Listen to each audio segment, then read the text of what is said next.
இருக்கட்டும்மா அமுதா, எதுக்கு அதை ஓபன்?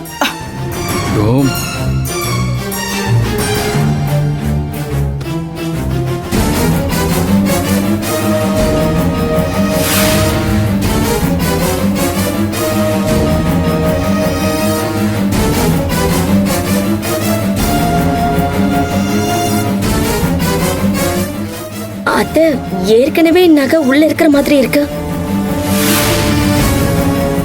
நகையா? அம்மா, இது என்னோட பேக்ல எப்படிமா நகைலாம் வந்தது? என்ன கபிலன் இது?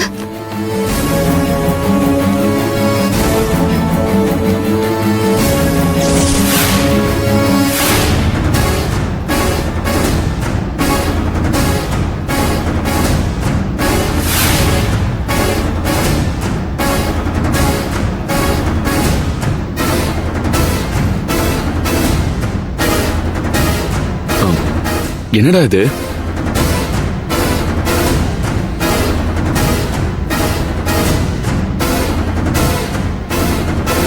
இதெல்லாம் உங்க நகை தானே? உங்களுக்காக அத்தை வாங்கி வச்சது தானே? மா, என்னம்மா இதெல்லாம்? இதெல்லாம் நீங்க தான் எடுத்து வச்சீங்களா? மா சொல்லுங்கம்மா, கேக்குறேன்ல. ஆமா புனிதா,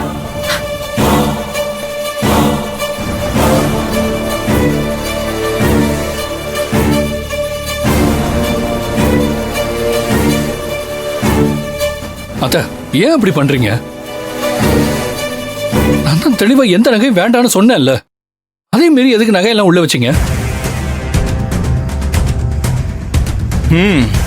அடடா, என்ன ஒரு நடிப்பு!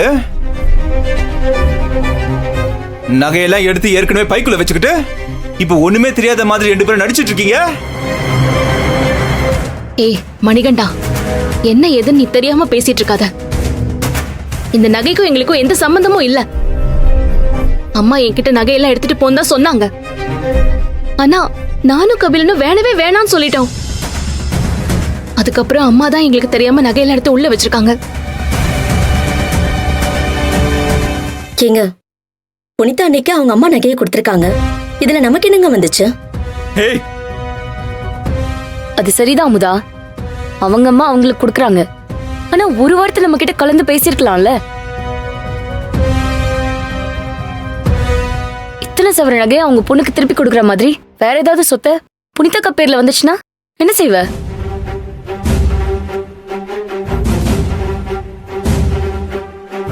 அத்தைக்கு புனிதா மேல எவ்வளவு அன்பு இருக்குன்னு உனக்கு தெரியும்ல. நகையை தரவானான்னு யார் சொன்னது? ஒரு வார்த்தை உன்கிட்டயும் என்கிட்டயும் சொல்லிருக்கலாம்ல. அப்புறம் மருமகன் இந்த வீட்டுல நம்ம எதுக்கு இருக்கோம்? சரி, நம்ம கிட்ட சொல்ல வேணாம், நம்ம வெளியாளு. இந்த வீட்டுக்கு கல்யாணம் ஆகி வந்தவங்க. ஆனா உன் வீட்டுக்காரரும் என் வீட்டுக்காரரும் இந்த வீட்டு பிள்ளைங்க தானே. அவங்க கிட்டயாச்சும் அட்லீஸ்ட் ஒரு வார்த்தை சொல்லிருக்கலாம்ல. தெய்வானே, நான் ஏற்கனவே பல தடவை சொல்லிருக்கேன். மணிகண்டனுக்கும் சரவணனுக்கும் தெரியாம நான் இதை எடுத்துட்டு போக மாட்டேன். எனக்கு நகையே வேணாம் தான் சொல்லிருக்கேன். அம்மா என் மேல இருக்கிற அன்புல இப்படி ஒரு விஷயம் செஞ்சிருக்காங்க. அன்பு அன்புன்னு சொல்லி சொல்லிதானே எல்லாத்தையும் சின்ன வயசுல இருந்தே புடிங்கி இருக்க. மணிகண்டா, போதும் மணிகண்டா. நான் ஏற்கனவே நொந்து போயிருக்கேன். நீ தேவையில்லாம எதுவும் சொல்லிட்டு இருக்காத.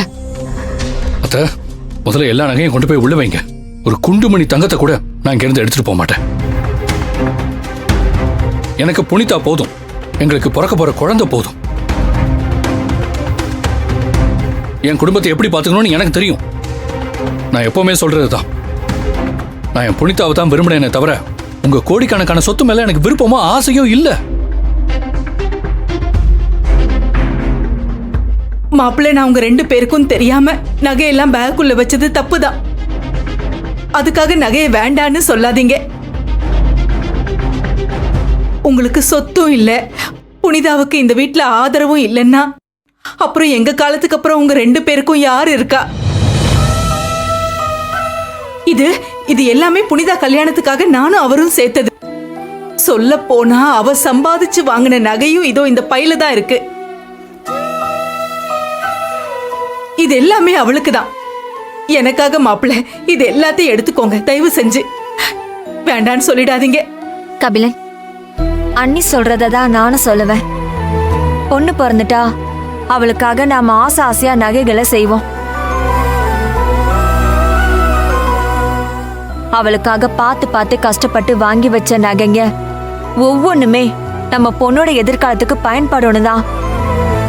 ஒவ்வொரு அம்மா அப்பாவும் ஆசை ஆசையா நகைங்களை சேர்த்து வைப்பாங்க. பணக்காரனோ ஏழையோ நகைங்கிறது அவங்க அன்பை பொறுப்பை எடுத்து காட்டுறது. புனிதாவுக்காக அவங்க அப்பா அம்மா சேர்த்து வச்ச நகைய எடுத்துட்டு போறதுல எந்த தப்பும் இல்ல தம்பி. இதெல்லாம் புனிதாவோட நகை தான். அவங்க பொண்ணுக்கு அவங்க நகை கொடுக்கும்போது எந்த தடையும் இல்லாம வீட்டுல இருக்கிற ஒவ்வொருத்தரும் மனசார சந்தோஷமா தரணும். இப்போ கூட நகையை ஒளிச்சு வச்சு எடுத்துட்டு போற மாதிரில இருக்கு. எதுக்கு திட்டுத்தனமா எடுத்துட்டு போனோம்? புனிதாக்கு இப்ப தேவைப்படுறது நகை இல்லமா, நிம்மதி. அந்த நிம்மதியில அந்த நகையால கெடும்னா எனக்கு இது வெறும் தூசிதான். அதெல்லாம் தயவு செஞ்சு விடுங்க. எங்களை சந்தோஷமா வழி அனுப்பி வச்சீங்கன்னா போதும். கபிலா, நாங்களும் உங்க பக்கம்தான். இங்க நடக்கிறது எல்லாம் பார்க்கும்போது உங்க இடத்துல நான் இருந்திருந்தாலும் இப்படித்தான் நாங்க முடிவு எடுத்திருப்போம். கபிலா, புனிதாவை கூட்டிட்டு உன் வீட்டுக்கு போ. சந்தோஷமா இருங்க. என்னப்பா நீங்களே இப்படி சொல்றீங்க? புனிதாக்கா இந்த வீட்ல இருக்க வரைக்கும் அவங்க என்ன சொல்றாங்களோ அதுதான் நடக்குதுங்க. என்னமோ கபிலன் வீட்டுக்கு போனா புனிதாக்கா சந்தோஷமா இருப்பாங்கன்னு சொல்றீங்க. தெய்வான, நீ ரொம்ப மாறிட்ட. உனக்கு இப்பதான் ஒரு பொம்பளை குழந்தை பிறந்திருக்கு, அதுக்குள்ள இந்த அளவுக்கு மாறிட்ட. நான் உங்க அம்மா உங்க அத்தை மரகதம் நாங்களும் பொம்பளை பிள்ளை பெத்துட்டு வளர்த்து ஆளாக்கி இருக்கோம். எங்களை விட உனக்கு ஒண்ணுமே தெரியாது. உனக்கு அனுபவம் குறைவு. அதை புரிஞ்சுட்டு வாழ பாரு.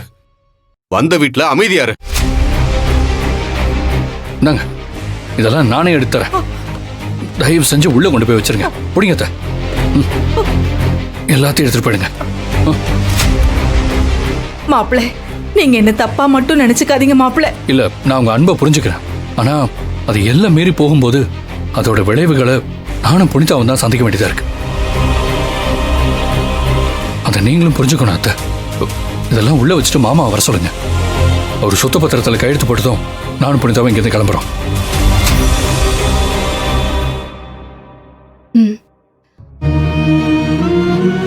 அத்தை, நான் தான் சொல்றேன்ல, போங்க உள்ள கொண்டு போய் வைங்க. போங்க.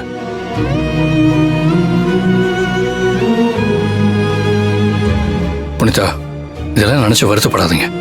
பாத்துக்கலாம்.